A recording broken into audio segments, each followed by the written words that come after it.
तो दोस्तों यहाँ पर भारत की प्रमुख नदियों के बारे में हमने बताया गया है, जिसमें दोस्तों हम ऊपर से स्टार्ट करते हैं पहले।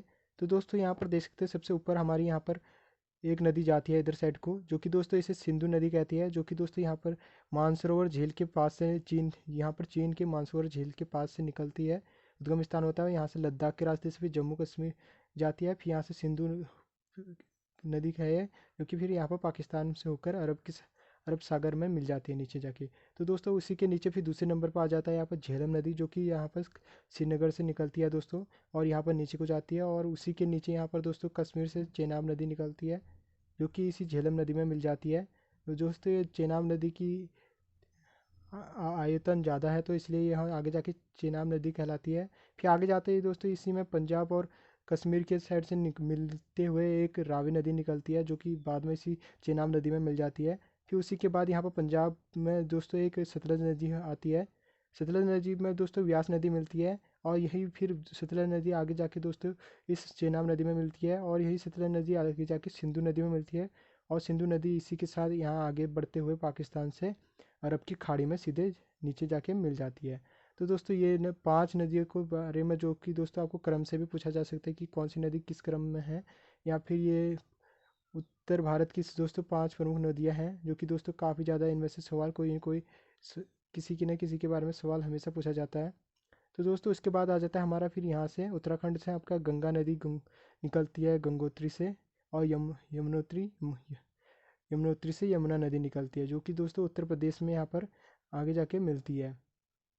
तो दोस्तों गंगा नदी यहाँ की से आगे निकलती है, और यहीं पर इलाहाबाद में यमुनोत्री गंगा नदी में मिलती है, जो कि आगे जाके फिर बिहार में जाती है। बिहार में यहाँ पर दोस्तों इसमें मंडक नदी भी मिलती है और कोसी नदी भी मिलती है। और यहीं यहाँ पर मध्य प्रदेश से मध्य प्रदेश उत्तर और झारखंड से बहते हुए यहाँ पर सोन नदी इसी में मिलती है बिहार में। सोन नदी यहाँ पर मिलती है, फिर कोसी नदी मिलती है, फिर आगे जाके वो पश्चिम बंगाल में जाती है। पश्चिम बंगाल के बाद दोस्तों ये बांग्लादेश में चली जाती है। बांग्लादेश में इसको पद्मा कहा जाता है, गंगा नदी को। बांग्लादेश में पद्मा कहने के बाद दोस्तों इसमें फिर जमुना नदी, यानी कि भारत जो कि ब्रह्मपुत्र कहते हैं हम जिसे, वो ब्रह्मपुत्र को बांग्लादेश में जमुना नदी कहते हैं, जो कि इस पद्मा नदी में यानी कि गंगा नदी में मिलती है। तो बाद में यह मेघना नदी कहलाती है। इन दोनों का, पद्मा और जमुना का मिलन जो है मेघना नदी कहलाती है, जो कि फिर बाद में यहाँ पर बंगाल की खाड़ी में जाके मिल जाती है। तो दोस्तों इस चीज़ का भी ध्यान रखना कि गंगा नदी को बांग्लादेश में क्या कहते हैं। तो दोस्तों इसका उत्तर होगा पद्मा। गंगा नदी यहाँ तक भारत में गंगा कहलाती है, और जैसे वो बांग्लादेश में पहुँचती है उसे पद्मा कहा जाता है। और उसी तरह दोस्तों यहाँ ब्रह्मपुत्र नदी इस साइड से बहती है, जो कि इसे बांग्लादेश में जमुना कहा जाता है, और इन दोनों के संगम के बाद इसे मेघना कहा जाता है, और मेघना फिर यहाँ पर बंगाल की खाड़ी में मिल जाती है। तो दोस्तों यहाँ पर ये ब्रह्मपुत्र नदी जो है ये भी मानसरोवर झील के पास से निकलती है, और यह चाइना में इतने लंबे रास्ते को तय करते हुए फिर यहाँ पर अरुणाचल प्रदेश से होते हुए, असम से होते हुए सीधे यहाँ पर बांग्लादेश में जाती है। तो दोस्तों ब्रह्मपुत्र नदी को भारत में तो ब्रह्मपुत्र कहते हैं, लेकिन इसे चीन में यहाँ पर यारलुंग जंगबो जियांग कहा जाता है। तो ये भी आपको काफ़ी बार पूछा जा सकता है, और काफ़ी बार पूछा जाता है, कई एग्जाम में पूछा जाता है कि ब्रह्मपुत्र नदी को चीन में क्या कहा जाता है। तो चीन में ब्रह्मपुत्र नदी को यारलुंग जंगबो जियांग नदी कहा जाता है। तो दोस्तों इसी के साथ हमारा ये मेन नदी टॉपिक कंप्लीट होता है। दोस्तों ध्यान रखना है आपको, यमुना नदी में एक और नदी मिलती है चंबल नदी, जो कि दोस्तों यहाँ पर मध्य प्रदेश से होकर राजस्थान से होकर उत्तर प्रदेश में यमुना नदी से मिल जाती है। दोस्तों यह इसी चंबल नदी में दोस्तों गांधी सागर बांध भी स्थित है, जो कि मध्य प्रदेश में स्थित है। और राजस्थान में यहाँ पर एक लूनी नदी आ जाती है दोस्तों, यह अपने आप गायब हो जाती है लूनी नदी दोस्तों। और राजस्थान में यह लूनी नदी है। फिर इसी के बाद आ जाता है हमारा दोस्तों मध्य प्रदेश से, यहाँ पर एक नर्मदा नदी निकलती है, जो कि यहाँ पर अरब सागर में मिल जाती है। फिर उसी के मध्य प्रदेश में एक ताप्ती नदी भी निकलती है, जो कि अरब सागर में मिल जाती है। दोस्तों इन्हीं के बीच में यहाँ पर सतपुड़ा की पहाड़ियाँ स्थित है। इन्हीं दो नदियों के बीच में सतपुड़ा की पहाड़ियाँ है स्थित है यहाँ पर। तो दोस्तों यहाँ आपको यह क्वेश्चन काफ़ी ज़्यादा पूछा जाता है नर्मदा और ताप्ती के बारे में। तो नर्मदा यहाँ पर अरावली पर्वत है, दोस्त पर्वत श्रृंखला है दोस्तों। यहाँ पर अरावली पर्वत श्रृंखला से नर्मदा नदी निकलती है, और यहाँ पर बंगाल की खाड़ी में मिल जाती है।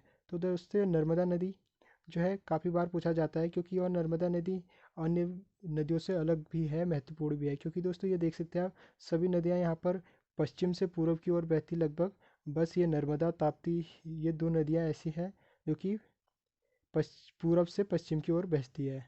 मतलब दक्षिण भारत में। तो दोस्तों यहाँ पर और नदियाँ आप देखेंगे सबका प्रवाहित मुँह जो है दोस्तों पश्चिम से पूर्व की ओर है, लेकिन इनका पूरब से पश्चिम की ओर है और बाकियों का पश्चिम से पूर्व की ओर है। तो दोस्तों यहीं पर एक गंगा के पास से यहाँ पर एक हुगली नदी निकलती है, जो कि दोस्तों पश्चिम बंगाल में होते हुए यहाँ पर बंगाल की खाड़ी में मिल जाती है दोस्तों, जो कि यहाँ पर होती है दोस्तों। ये काफ़ी बड़ी डेल्टा भी बनाती है दोस्तों। डेल्टा यानी कि यहाँ दोस्तों समुद्री क्षेत्र में दोस्तों यह बहुत सारे भागों में बट जाती है इस तरीके से, जो कि जाल टाइप का बनाती है। सुंदरबन डेल्टा भी इसी वजह से दोस्तों इधर भी स्थित है, जो भी काफ़ी विख्यात है। सुंदरबन डेल्टा आपको पूछा जा सकता है किधर स्थित है, तो वो पश्चिम बंगाल में स्थित है। तो दोस्तों इसके बाद आ जाते हैं यहाँ पर एक और छत्तीसगढ़ से निकलते हुए एक नदी यहाँ उड़ीसा होते हुए पश्चिम बंगाल में बंगाल की खाड़ी में मिल जाती है दोस्तों। तो दोस्तों इस नदी को महानदी कहा जाता है, जो कि छत्तीसगढ़ उड़ीसा होते हुए बंगाल की खाड़ी में मिल जाती है दोस्तों। इसी के पास यहाँ पर एक चिल्का झील स्थित है, जो कि मैंने यहाँ पर लिखा नहीं है दोस्तों, लेकिन यहाँ पर एक चिल्का झील के पास यहाँ महानदी मिलती है, जो कि छत्तीसगढ़ और उड़ीसा होते हुए निकलती है। फिर उसके बाद दोस्तों यहाँ पर नीचे दक्षिण भारत में आते हैं, तो हम यहाँ महाराष्ट्र के पास से महाराष्ट्र से होते हुए यहाँ पर तेलंगाना होते हुए यहाँ आंध्र प्रदेश के होते हुए सीधे बंगाल की खाड़ी में मिलती है एक नदी, जिसे गोदावरी नदी कहा जाता है दोस्तों। गोदावरी नदी को दोस्तों वृद्ध गंगा भी कहा जाता है दोस्तों। वृद्ध गंगा या फिर दक्षिण गंगा भी कहा जाता है दोस्तों इसको। वृद्ध गंगा या दक्षिण गंगा कहा जाता है गोदावरी नदी को, जो कि महाराष्ट्र तेलंगाना और आंध्र प्रदेश होते हुए बंगाल की खाड़ी में मिलती है दोस्तों। इसी के पास यहाँ पर कोलेरू झील भी स्थित है। गोदावरी नदी के पास ही कोलेरू झील भी स्थित है। तो दोस्तों इसी के पास यहाँ से महाराष्ट्र और कर्नाटक तेलंगाना आंध्र प्रदेश चार राज्यों से होते हुए यहाँ पर दोस्तों हमारी कृष्णा नदी निकलती है दोस्तों। कृष्णा नदी पर ही दोस्तों आपका नागार्जुन बाल सागर भी स्थित है, जो कि यहाँ पर तेलंगाना में स्थित है। और दोस्तों यह चार राज्यों से होते हुए बंगाल की खाड़ी में मिलती है। तो दोस्तों इसी के बाद यहाँ पर लास्ट नदी आ जाती है, जो कि कावेरी नदी है, जो कि कर्नाटक और तमिलनाडु होते हुए बंगाल की खाड़ी में मिल जाती है। कर्नाटक और तमिलनाडु दो राज्यों से होती है, बंगाल की खाड़ी में मिल जाती है दोस्तों। तो दोस्तों इसी नदी के लिए इन दो राज्यों के बीच विवाद भी है दोस्तों। कावेरी नदी के विवाद दोस्तों ये कर्नाटक और तमिलनाडु राज्य के बीच है, जो कि वो भी काफ़ी बार एग्जाम में पूछा जाता है आपका। तो दोस्तों इसको भी आपको बताना है। और दोस्तों इसी के साथ इस कावेरी नदी को दोस्तों दक्षिण भारत की गंगा भी कहा जाता है दोस्तों।